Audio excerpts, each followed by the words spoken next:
Let's talk crochet. Hey folks, it's Mary, aka MercyTriumphs, and this is Slow Crochet. This is episode 092, and today I'm talking, as I do every week, about everything that I've been crocheting. And y'all, I literally just finished a project. I haven't even tried it on properly, but I'm like, let me go ahead and film my podcast because I'm super excited that I have finally finished. I finally finished my Highline sweater. I am so excited now, y'all. I did try it on inside out when I had stitch markers pinning up the sides, so I know it's gonna fit really well. But yeah, here it is, all done. And I will drop in some footage here of me modeling it. I love how this thing turned out. I did quite a few modifications. I think the yarn that I used was even a thicker yarn than what was originally called for in the pattern. Also, the pattern was pretty oversized, and while I still liked that shape, I wanted to draw it in a little bit more just for my particular dimensions. You know, I did have to do a lot of measuring. Y'all know I had to frog back quite a bit. But yes, it is now done. So another kind of modification that I did, other than just the sizing, was the pattern calls for you to take each sleeve and sew it all the way up. Sew that tube of a sleeve and then inset that sleeve into the piece itself. And so what I did instead was I sewed the front and the back panel together, and then I laid out the whole thing flat and I mattress stitched the sleeves along the side of the body, and then I just sewed from the cuff all the way down to the band at the bottom. Y'all, this has taken me so long. It is the reason that I am slow crochet, because projects like these just, oh, they go on and on, but I absolutely love it. So I'm really excited to have this as it gets cooler. It's going to be a wonderful kind of stable piece in my wardrobe. I love the color, that it's just a kind of that dusky blue. It's not over the top, it's kind of a cooler tone of blue anyway, so it'll look great in the winter. In the original pattern, it does have some decorative buttons along the shoulders. I'm not sure that it needs it. I probably will leave them off, but it is a little sad for me to think about all my languishing buttons that just are dying to be used. But yeah, let me know what you think. Do I need buttons on the shoulders, kind of like epaulettes? I think epaulettes, that's how you say it. Or is it fine just the way it is? So do let me know if you have an opinion there.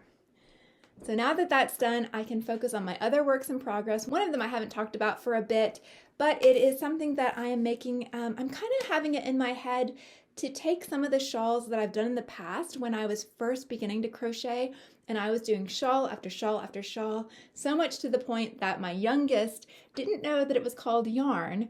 They called it shawl instead of yarn. But I'm taking some of those patterns and I'm reworking them in lighter weight yarns, and the first of that kind of series that I'm doing is this Crochet It For You shawl by Yarnspirations.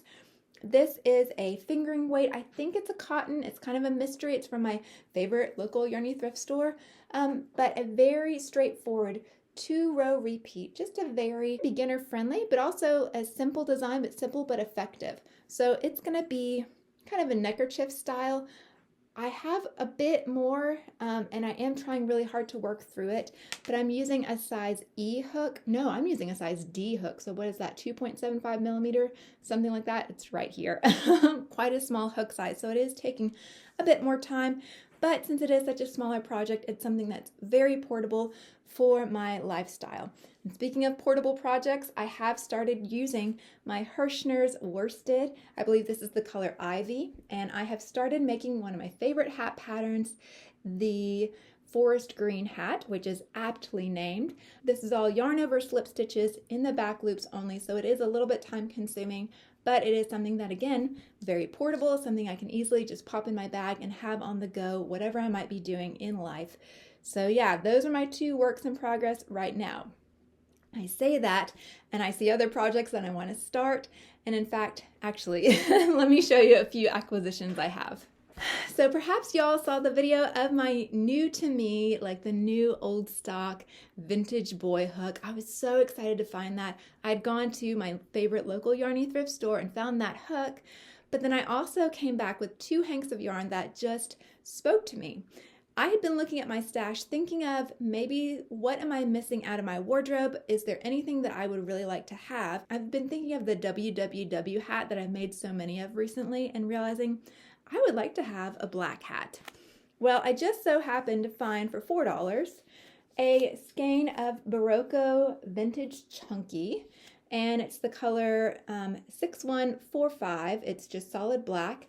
This is a bulky weight yarn, and it is 42% acrylic, 40% wool, and 8% nylon. Now, I've used this yarn in the past in the DK weight, and in fact, the shawl that I made with that is at the fair right now as I record, so can't get that back right now to kind of show the difference there. But having used other yarn from this line before, I know it's going to be really great to work with. There's 136 yards in this, which I think will be just about right to make that hat, and if not, I can figure something else out. But yeah, I really like this so far, and I will probably be working with this in the next little bit. Keeping on that same theme, for $8, I picked up Harvest Fingering by Earth Yarns. So I've never worked with Earth Yarns before. You can tell it's that same dark black color. This is 100 grams, 435 yards. And yeah, it is 100% extra fine superwash merino. So I already know the shawl pattern that I want to do with this, one that I made years ago, gave away years ago. In that stage of life, I was making and giving and making and giving. But yeah, now that I have this smaller weight yarn, I think this would be a really great kind of transitional accessory, doing larger shawls in finer weight so that it's not as bulky of a piece to have. And I think black is going to be great because it'll be very versatile. It could either dress up or dress down, be very casual, that kind of thing. I've really been thinking more about the neutrals that I want to make sure I have on hand when I am wearing my crochet, and so I can't wear it if I don't have it, so I better acquire the yarn. This is my thinking anyway. But yes, get the yarn, make the thing, and then enjoy it. There is one more project that I want to share with y'all, and this is a little bit of kind of going behind the curtain. This is a project that was almost done, y'all. This is a tutorial that I was working on for this bobbly stitched scarf, and you know what I realized? This is the second time that I've made this design, and I realized something is wrong with my counts. So I had the tutorial almost entirely filmed. I had the scarf, the sample almost entirely done. And I don't know if this is going to happen. I'm going to have to figure out where my math is going on. And not that it's going wrong, but just in my repeats, why are things not falling the way I want them to? So I just wanted to show that for a minute and say like, hey, there is other stuff that I'm doing, and there's a reason that tutorials might not be happening. When I'm actually bringing something forward, I want to be as accurate as possible. And so with this design, I'm just not confident that I have my counts right. I need to figure that out, and then maybe in a later date, I'll revisit this design. In the meantime, I could do this kind of scarf without the baubles, but I think the baubles are kind of what bring the charm to it. So in the interim, I'm probably just going to frog this, cute as it might be, but I think I'll be able to use the yarn for something else that brings me greater joy, because now, even though I love this yarn, when I look at it, I just think of, oh no, like my math is wrong. And even though y'all probably wouldn't see the flaws, no one around me would see the flaws, I would kind of have that association with it. So rather than burden myself emotionally in the future, I will just frog it and find a better use for those yarns. But I did just want to be super real and talk about that, because I think sometimes there's different perceptions of what it means to have a YouTube channel. There's very few people that do this as their profession, and there's very few people that have the complete perfect mindset. Even people that are writing their patterns all the time, sometimes it does take an extra long time to workshop different ideas. And so that's just part of the creative process. That's part of the reality that creativity also has some limitations, like numbers and counts and shapes, and as much as you know this craft, sometimes that can be one of those issues. And again, I would so much rather make sure that what I present to you is quality rather than something that I knew wasn't up to the specifications, up to the standard that I want it to have. That said, I also want to make sure that my less than perfect videos stay on the channel just because we're all human and we all have to start somewhere. And at some point, I'll get to look back at those and laugh and say, you know what, we've come so far. In fact, I was listening to a podcast recently that said, hey, don't measure yourself against how far you have to go. Measure yourself based on how far you've come. Because the chances are you've come a lot farther than you realize. And we don't all start at the same point. So give yourself a little bit of grace if you can. I'll certainly give grace to you. You can give it to me. We'll share with each other.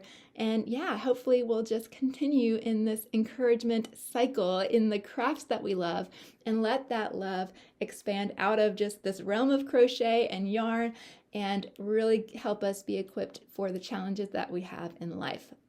There's me rambling and waxing poetic and philosophical again. Thank you so much for indulging me. I do want to say a big thank you to all of my subscribers. I have some new ones here. I see you. I appreciate you. I'm so glad you found me. And I'm really thankful that you've come alongside this little YouTube adventure that we're on. And for those of y'all that have been here for a while, y'all know who you are. You always brighten my day, and I'm so thankful that you are part of my life. If for whatever reason I'm not your cup of tea, thank you so much for listening this long. I really do appreciate you, and I do hope I'll see you again soon. Bye.